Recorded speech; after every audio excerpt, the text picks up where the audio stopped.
Good morning. How's everybody doing here? So a little bit of selling yesterday. Tempted to break out above those new all-time highs and things came in. So we'll go through our factory work, right?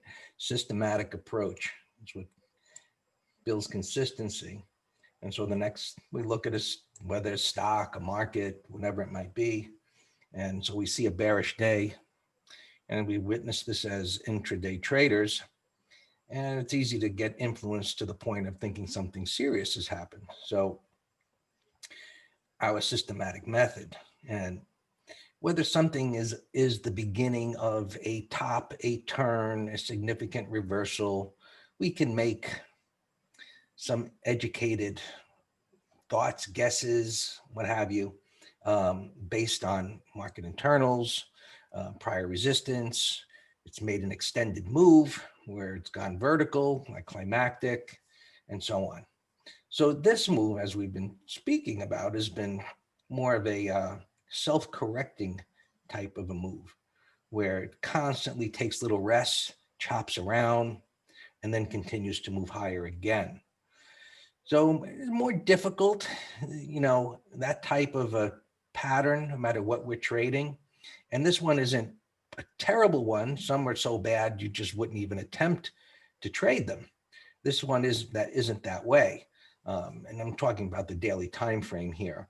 But there are these seemingly long moments. One second, guys. Where it is choppy, like here and here. So we're into that again. We shall see how far this actually follows through. So yesterday that didn't break the prior day's low, and we'll see where it is now. Spiders, where did it go down to? 335-ish. So it went under here now, and it came back up, and we'll see where the futures are at. But we've talked about, you can see where it is here on the weekly time frame and how the momentum is slowing down, something we've been talking about for a couple of weeks, the narrow bodies and the narrow ranges.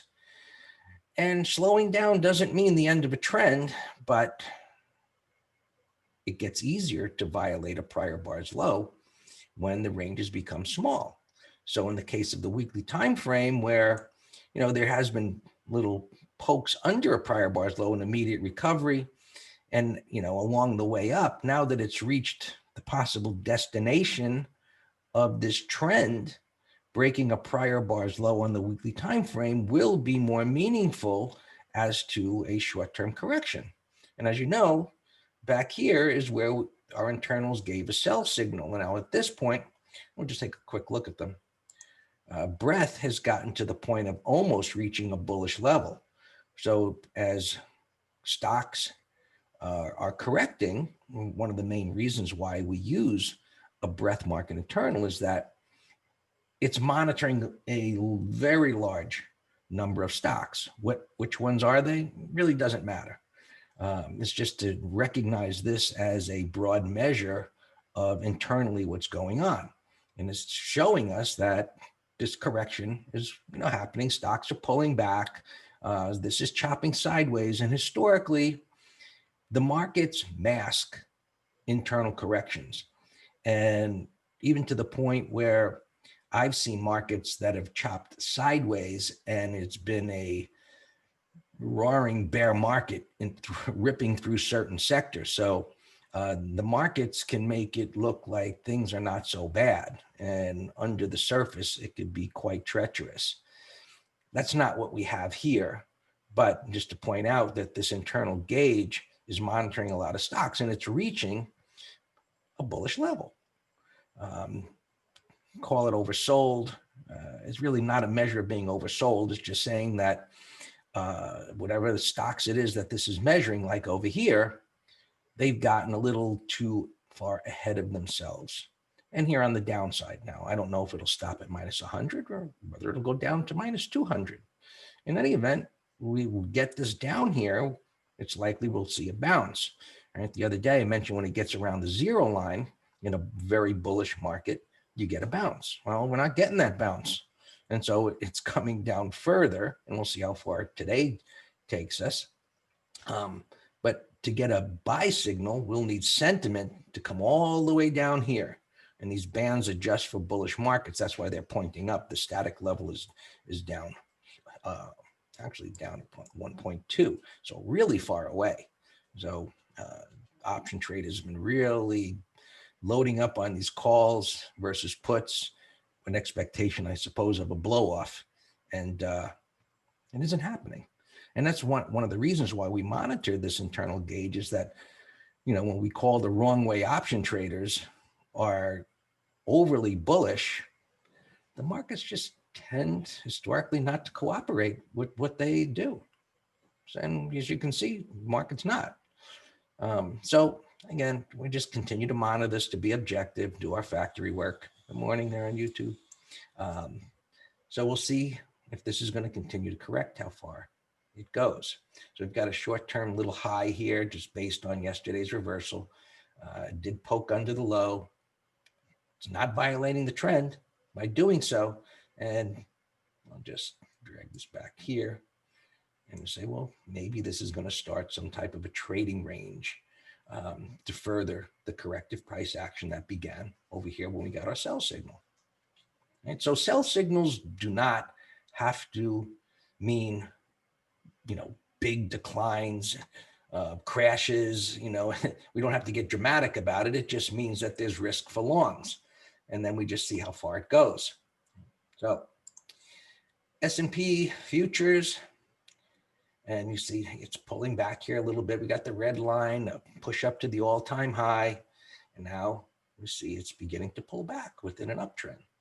And one of the things that we do is we monitor, right, how far prices pull back. And while this isn't marked as a pivot here because I don't have 3 bars to the left of this, I see that this did poke down under here. So I know in an hourly time frame, this is going to be a pivot. That's why I've marked that. It's a reversal bar. It's got the rising 20. Meanwhile, the pivot is here. But based on this momentum move, there should be buyers at this level. I don't know if they can turn it around, but if it comes down there, I know there's going to be buyers there, so I want to be aware of that. Okay. Then weekly, same story, slowing momentum up at resistance. And Qs, okay, they had gotten a little weaker. We talked about rotation and playing catch up. That has occurred to a certain level. Okay. The breakout failure, the pullback to the rising 20, this minor resistance. And so we see momentum continues to slow here, but the trend is not violated. And so all of these predictions that people might be saying, oh, the market is going to crash, this is the top, and all of this bearishness is going to happen. Look, those are salesmen that want to attract you to say, hey, you need my advice to guide you. Whether it's a bullish trend or a bearish trend, they'll try and tweak your emotions to the point of fear and, of course, greed. So those that will say, oh, this is going to be some big correction or whatever it is, they're going to try and twist your thinking that you're reliant on them. So it's very simple to just say, is it making higher highs and higher lows, which, okay, you can see, right? That's what we got here. However, when we see prices reach a destination, and this is poked above, getting to a new all-time high with this momentum slowing, if we just recognize the distance between these highs, and you can recognize, look at the distance from this one, and then this one to this one after reversal, the indicator junkies are going to say, hey, look at that bearish divergence. And in retrospect, they'll show you in 2020 hindsight that was a top. Now, it might be, but who cares about indicators? Right? You just look at the chart. Momentum slowed. I got a red bar. Trend is still up. Do I want to short this? No. It's in an uptrend. Can I short it as a day trader intraday? Of course. If I find opportunities where the trend is turned down on the hourly chart and especially if it's down on the 5. Yes, we can short intraday, but from a swing trading perspective, this is not a pattern that we trade. Let's clean this up.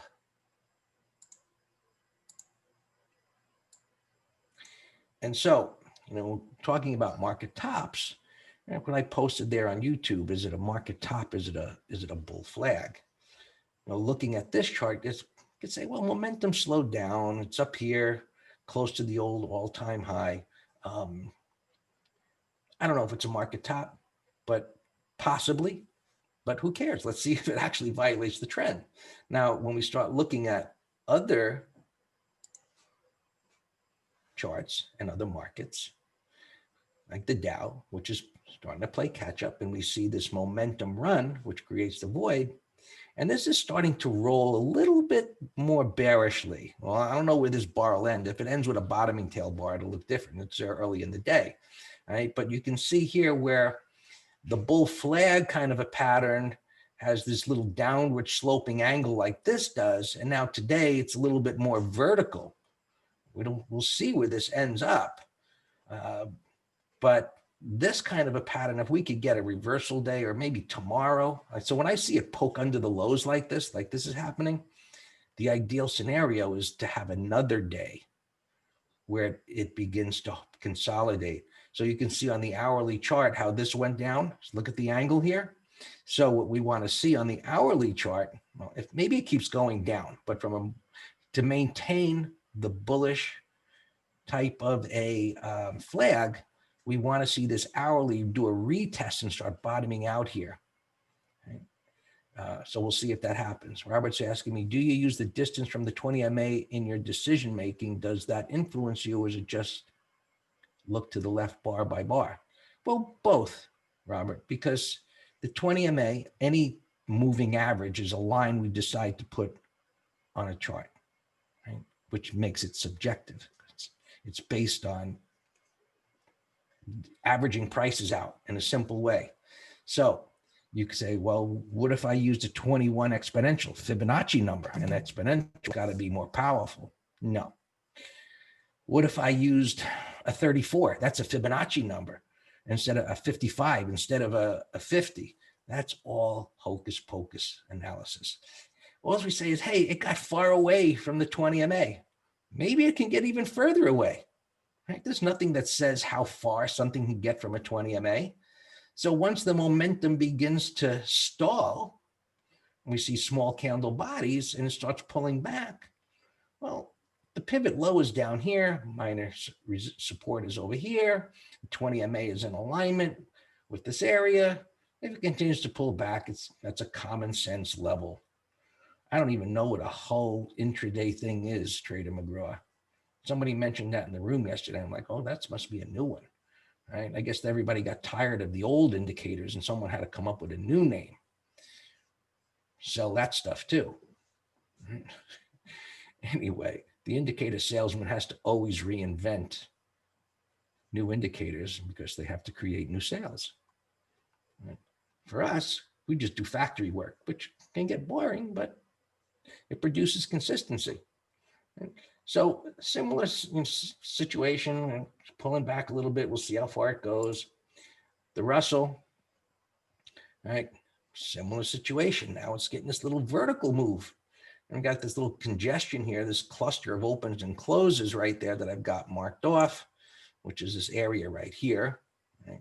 From the MTS course, a swing course, a cluster of opens and closes is going to be a base in a smaller time frame, and that's exactly what is waiting below to see if prices will get there, this area. Right? So if we kind of use this little cute tool right there and mark off that area and see whether prices are going to stop on the top of it or go to the bottom of it. We don't know. We just know that there's an area. We got to pivot low. We just follow along. Right? The closer we get to that area or into that area, the greater the probability of a turn. And here's the 20 MA lined up. Now, if I change it to an exponential, that'll probably raise a whole bunch of questions as to, well, let's do that. That's for conversation. Right? So now it moves in a different position. You see how it can start to make you crazy? as a trader, which one do I use? Which one is real? Right? We've all gone through that. So, I mean, here's one. They call that one a smoothed one. I'm just going through what I have here. Here's a weighted one. Oh, the 20's right on there. And here's a volume weighted one. Now it's down there. So having gone through this over many years ago, I just said, you know what? Keep it simple, stupid, Greg. Right? It works. The Hull moving average was developed by Alan Hull for the purpose of reducing lag, increasing responsiveness, while all at the same eliminating noise. It sounds amazing, McGraw. What great marketing to sell you the next latest, greatest moving average. It's fast acting, yet smooth moving. Wow, you would think you're selling a body makeover or something. It's funny. Anyway, so let's continue here.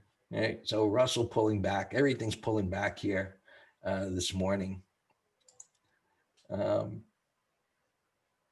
Bonds up, right? We know that things have been going sideways, resistance, support, simple stuff there. Oil just continues to chop back and forth, and we'll see what goes. Just stay away for now. Gold got shellacked again yesterday. I don't know what news there was. I mean, I wasn't watching it, and it peeked over at my chart, and I was like, whoa. You know, it was kind of marching its way up there, looking like it was going to recover from this nasty drop, and made just another nasty drop, a little smaller. So he's getting a retest here on the hourly. We'll see what happens with that. And silver, I've been actually holding up better. So gold and silver make these, I don't know, moves between them. One takes the lead, then the other takes the lead. And, you know, some people look at a ratio of gold to silver and come to some conclusions about what all that means. It's all good, you know, using that information to guide to something else to make money, nothing wrong with that. But we look at the charts and say, well, you know, while this is somewhat bearish, it's holding up better than gold for right now. And we look at higher time frames, sure. We'll look at the distance from the 20. It's a little extended, right? But look at the distance from the 20 on the daily. It's right there. So which one is it? Which one's telling the truth? Well, that's where I was 30 years ago. I'm trying to figure that all out. And the laggard transports, right? Looking good.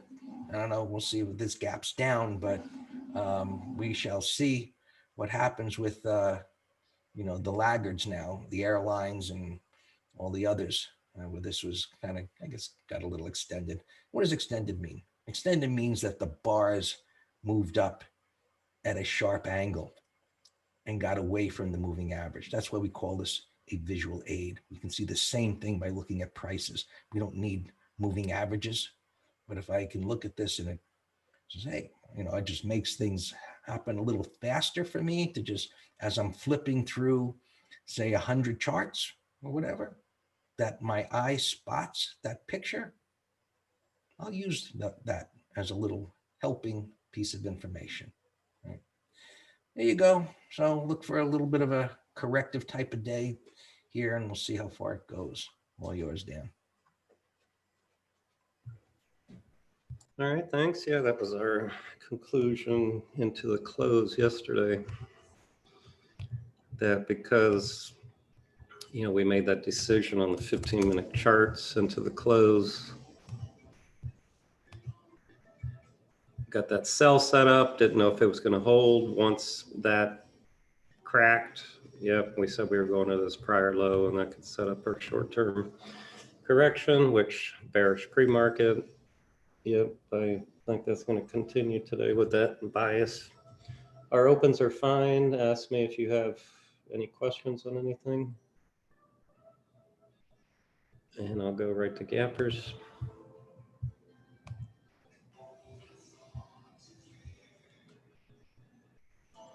Where's my...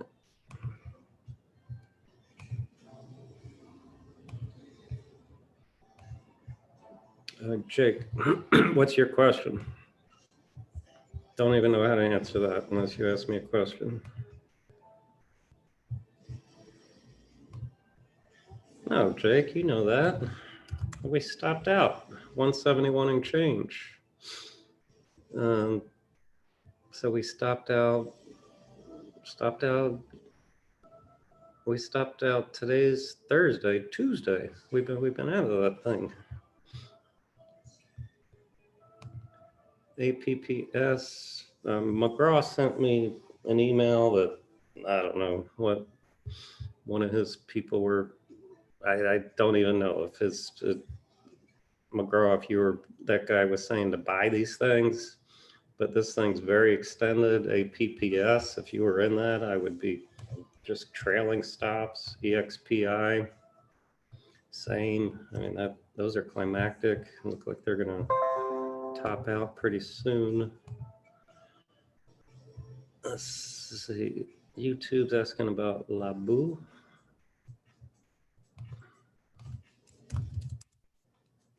Labu, it's gapping down 57. No real pattern. It's in a multi-week kind of trading range here.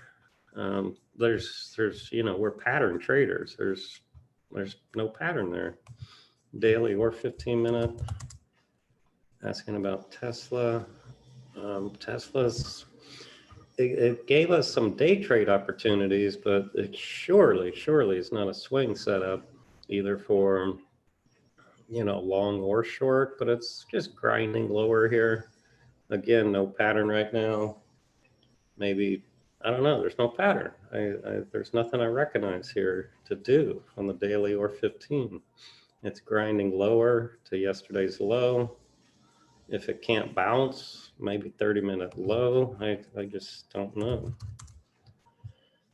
Amazon is a bullish 1, 2, 3 after breaking out of an ascending triangle. So that actually looks great if it can get over these highs, which with the market weakness, I seriously doubt it's going to do today. Let's see. You have some questions here. Hey, Ken, if you can put your drop down, all panelists and attendees. He's asking me, is that a bearish 1, 2, 3 on 15-minute SPY yesterday? No, I don't see any bear 1, 2, 3 pattern here at all. I don't. No, there's no 1, 2, 3 here. We can talk about 1, 2, 3s later when we have more time. Synops, yeah, Synops is on my long list here today. Nice gap breakout from multi-week trading range. Yeah, I have it here in the bottom right window. Looks great. I got Splunk here on my list as a short sell setup. It had a breakout failure, cracked through a lot of support, sell setup at the 50, M top on the weekly. So yeah, this one's definitely on my short watch list. Mark is asking about stop on Nike. It is today's Thursday, Tuesday's low. William, your drop down, Jimenez. Gap MU long. Gap. I don't understand. What does gap MU long mean? It's wow. This is a weaker of the semis for sure. Breakout failure. So yes, it is gapping down to 43. But when you tell me about you want to go long, the answer is I have no idea. I got to see if it sets up a bullish pattern on the 15. Tehran, your drop down. I hope Zoom goes out of business because they won't fix that stupid default. Splunk.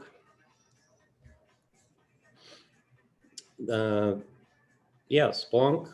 Yeah, you know that, Tehran. We've talked about that 1,000 times. If anything is a directional, then it's a credit spread candidate. What does candidate mean? It means go through your credit spread checklist.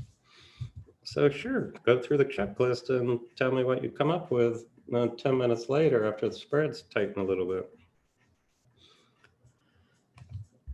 Intel, yeah, Intel has a, yeah, this is a nice bullish gap too. Yeah, gap, and yeah, that's a beautiful gap. I'm going to put that on a window on my other computer.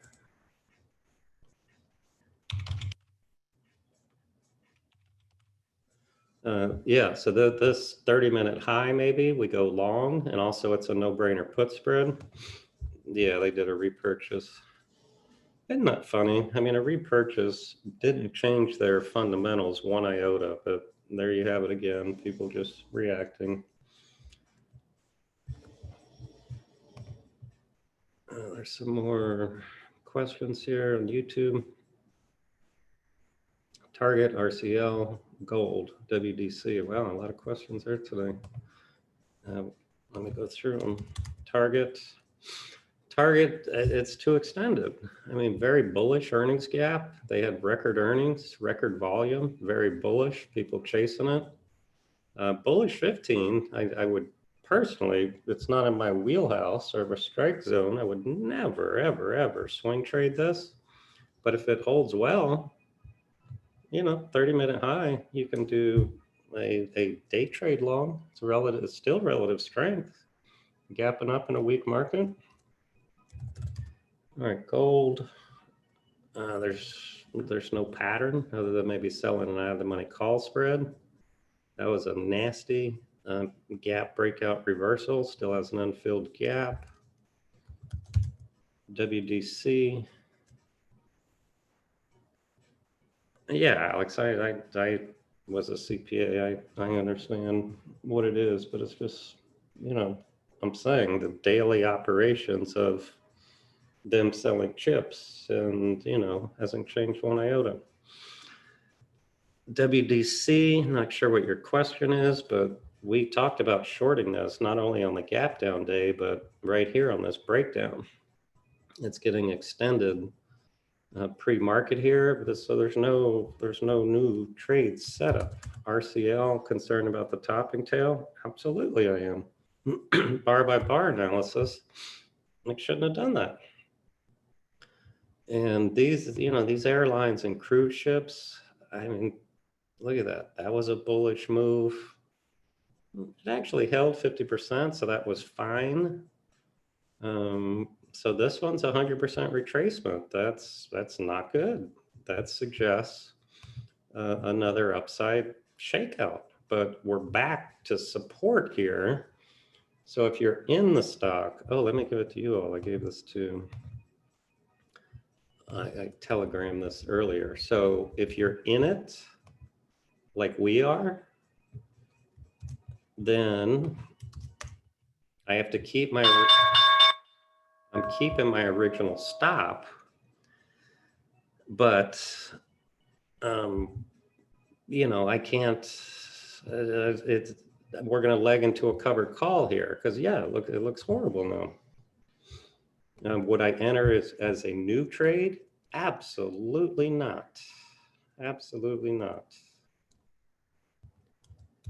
Yeah, WDC. Yeah, that was a nice short back there. Again, yeah. Remember, this was we had this on our 1, 2, 3 list, and the gap kind of messed it up for us. But that was definitely on our list.